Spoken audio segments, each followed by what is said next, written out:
So Joe Biden, everybody, his spending bill is his top priority, and Joe Biden's ready to send out checks. On the first day of the tax filing season, the federal government unveiled a revamped website to help people who are eligible for the extended child tax credit. That's under last year's crisis relief bill that claimed the second half of the payment that they were due. According to the Treasury Department, the site, everybody, was the online child tax credit website.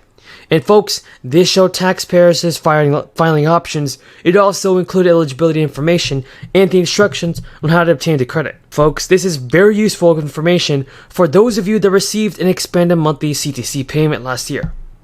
As part of President Biden's stimulus package, though, it included a monthly payment of up to $300 per child. The child tax credit also got a boost, and according to the Treasury Department, since the payments were first disbursed in July, the Treasury and the IRS have delivered approximately $93 billion to tens of millions of families. That happened many times. For the tax year of 2022, the CTC payment refers to $2,000 per qualifying child per year. In addition, this year, the age of eligibility is extended to age 17.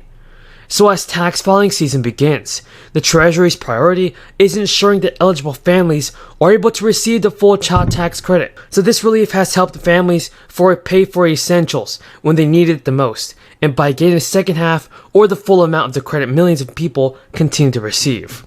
So the good news is that more stimulus money for families will likely be added to President Biden's spending bill.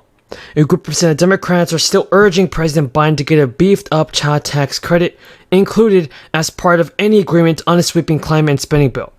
Democratic Senators Michael Bennet, Sherrod Brown, Cory Booker, and Raphael Warnock all wrote the letters to President Biden and Kamala Harris to send out more stimulus payments. They said that it's needed to extend this critical investment in American families and children as part of the Build Back Better package. Democrats have temporarily expanded the child tax credit in early 2021 as part of a sweeping relief package enacted to provide $3,600 or $300 per month. Senators said in the letter the expanded child tax credit represents the biggest investment in American families and children in a generation.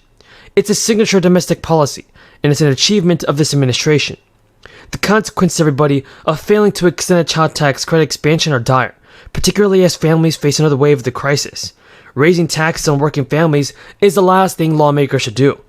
Discussions on extending the expanded child tax credit were also tied to President Biden's Build Back Better bill. And that bill hit a pause in the Senate after Joe Manchin during an interview last year said that he didn't want to support the bill. Folks, that's kind of disappointing, and I think that President Biden has to do something about this. If you guys agree, tell me in the comments below. At pharmacies and grocery stores across the country. Last year, following historic investments in our nation's infrastructure and in our families and communities, our economy grew faster than it has in nearly 4 decades, and unemployment dropped back below 4%. Thanks to support for schools to get tests and masks and improve ventilation and meet our students' needs, schools are now in a much stronger position today to safely stay open for in-person learning. And following the efforts we took to lower costs, a record 14.5 million people got health care through the federal exchange last year, and they saved on average over $2,000 a year. We've also saved pensions that workers and retirees rely on from devastating cuts. Now, none of this was a given. It's not the result of chance. It was the result of action and leadership. That is important to remember because what happens next is not a given either. Whether we build on the progress for families or lose it, it's a question of will.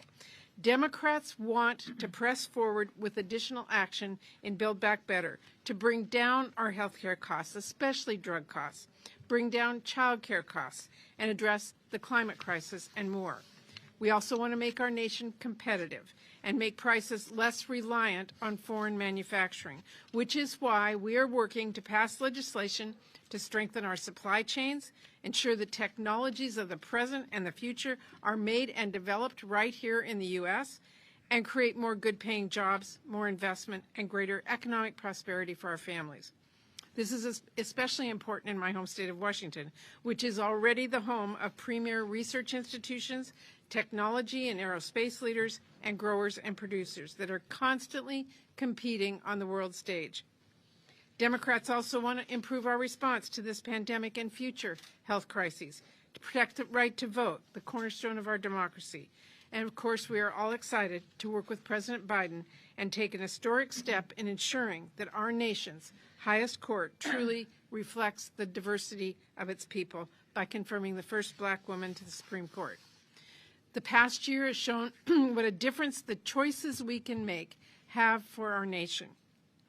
I know this has been a really impossible time for so many Americans, and we have a lot more work to do to build on the steps we've taken so far so we can end this pandemic, rebuild stronger and fairer, and give people back the certainty and stability in their lives they want.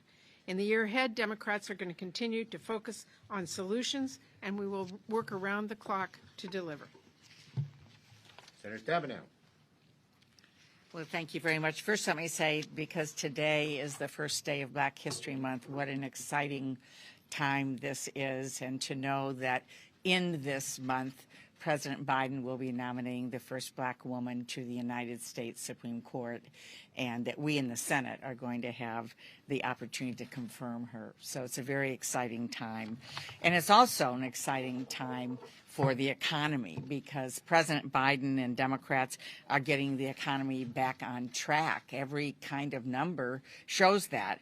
And a strong economy means strong families and strong communities, and frankly, a strong future for all Americans.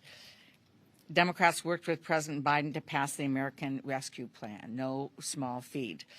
Getting shots into arms, getting kids back into classrooms, and getting our economy moving again. And it is working. When President Biden took office, 18 million people were unemployed. 18 million people. Today it's 2 million people on unemployment. We've helped businesses create 6 million jobs, the greatest year of job growth in American history. In American history. We've seen the best economic growth since 1984, and we've seen the biggest single-year drop in our unemployment rate in our nation's history. And yet we fully understand, we understand completely that COVID-related challenges have caused prices to rise, and it's not acceptable. So Democrats are laser focused on bringing down costs for Americans.